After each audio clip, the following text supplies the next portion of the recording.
Did you ever get delayed while you were on a car trip with your family? This happened more than once to Lori and me while we were traveling between Montreal and the New York City area back when we lived on the East Coast.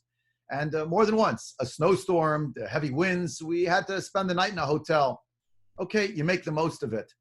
You're delayed by a day, maybe two. Rav Avram Yitzchak Cohen Cook went on a trip. He left Palestine, Eretz Yisrael, in 1914 to raise money for the Yishuv, and he got stuck because of the winds of war that were blowing through Europe. Throughout World War I, he was stationed, if you will, in England. He actually was a rabbi of a shul there because he spent so long abroad. In 1917, while the war was still raging, he wrote a letter to his son on Erev Sukkot to try to encourage him, even though the two of them were not together, and Rav Kook, the senior, was not even in Eretz Yisrael. So he wrote to his son, among others, it's a long letter. I want to quote you a few lines. Anu machdirim et chino v'hadaro shel hakodesh betoch omek hateva hagasa artzi. We are going to insert or instill the grace and the majesty of sanctity, of holiness, within the depth of nature, which is coarse and which is physical. Betoch halev psari, into the heart of flesh, betoch hagviyah chamranita gdola, within the body, which is itself corporeal and mortal and material. B'ma'amakei hachoshech anu meirim ba'avukat oreinu.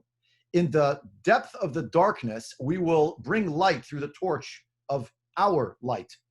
V'gam be'od hachoshech kokach av megusham, even though the darkness is so thick and so tangible.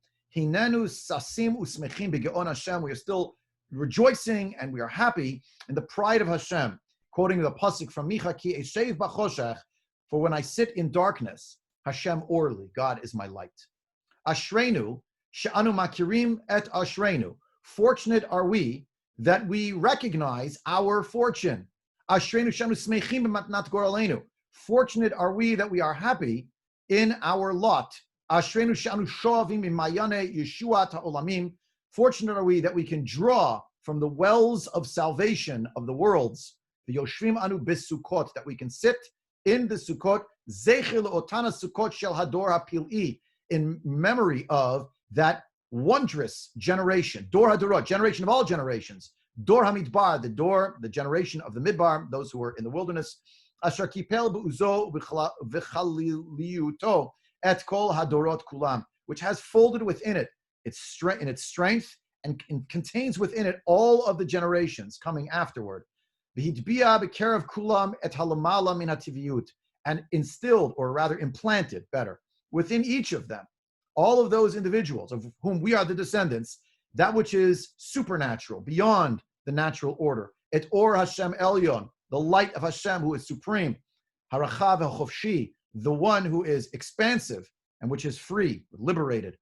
Zacharti la chesed nu'rayich ave kulotayich lechtich achra midbar be'eretz lo zerua. Quoting from the pasuk from Yirmiyahu, I remember the kindness of your youth, the love you had of the time when you were a bride, when you, the Jewish people, followed after me, Hashem, in the wilderness, in a land which was not sown.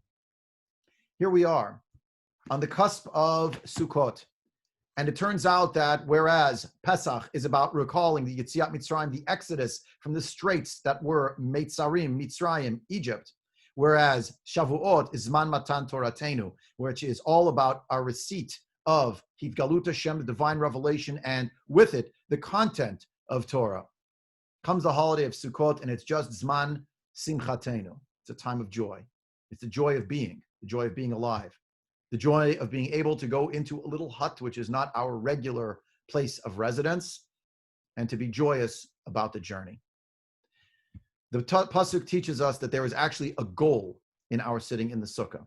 L'man yedu dorotechem ki vasukot hoshavti et bnei Yisrael b'otzi otam me'eretz Mitzrayim ani Hashem Elokeichem. So that your generations will know that I caused the Jewish people to sit in Sukkot. When I took them out of the land of Egypt, I am Hashem, your God. The Gemara points out that it's hard to understand on the face of it what these Sukkot might be.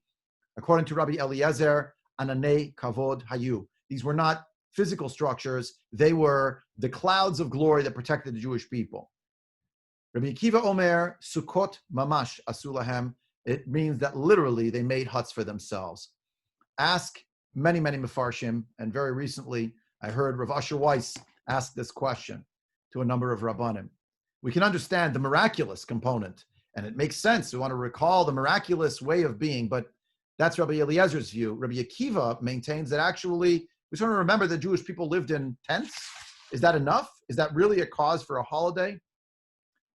So whereas Kriyat Yam Suf, Matan Torah, Yetziat Mitzrayim, Matan Torah, those are one-time events, Rav Asher Weiss teaches that the Ananei HaKavod, the clouds of glory, but also even the Sukkot Mamash, both of those are about a 40-year period, a period of better times and worse times.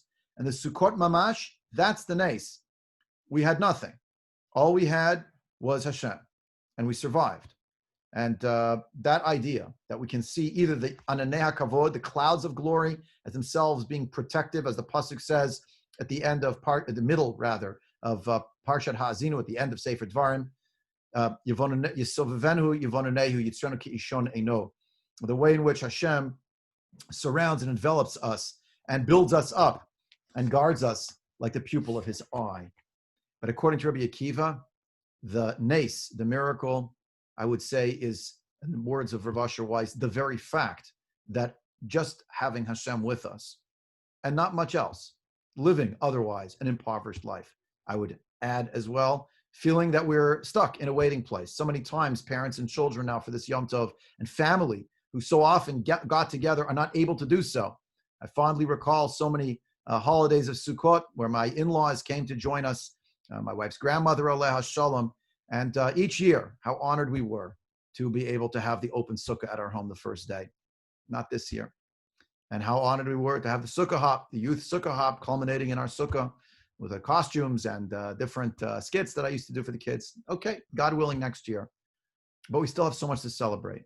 We still have so many good reasons to be able to look at our portion and say, Ashreinu, Matav Cholkenu, Umanayim Goraleinu. We, the Jewish people, have forward-looking posts once again at this Sukkot. What are those? The Sukkot. We go out of the home, build a little structure and say, this Hashem is for you and for me. It's kind of a comical image that happened just a couple of days ago when I was on a stepladder arranging my schach, and my neighbor had roofers redoing his roof, and they're going with the staple guns, and I'm standing there and I'm rearranging little leaves, and I see they're looking at me. No doubt they're wondering where I went to school to learn to be a roofer. But the idea behind this is we are not building a structure of permanence. We're reminding ourselves how impermanent, how vulnerable, how ephemeral our lives are. But instead of the Yamim Noraim, where we have a sense of real trepidation, where we're wondering what's going to be and we're worried about it, Sukkot asks us to change our mindset and to say, no, Zman Simchatenu, a time for Simcha. In fact, it's one of the mitzvot of the holiday is to actually have Simcha on the Shalosh Regalim, the 3 holidays of Pesach, Shavuot, Sukkot, but especially this holiday, Zman Simchatenu. Let's each of us, whether we're able to be with family or unfortunately this year not, be able to find a sense of Simcha in the very fact that we have the opportunity to serve Hashem, to the great mitzvot of Sukkot and the great mitzvot of the Dalet Minim of the 4 species, which we'll not take on Shabbat, but we will take on Sunday and through the rest of the days of Sukkot. Yehi Ratzon, that in the merit of this Simcha, which itself is a form of Avoda, we will fulfill the pasuk from the Sefer Tehillim, from Mizmor Kuf, from Psalm 100, Ivdu et Hashem b'simcha, bo lefanov birnana. Serve Hashem with joy, come before him with rejoicing. And so may it be for us. Shabbat Shalom and Chag Sameach.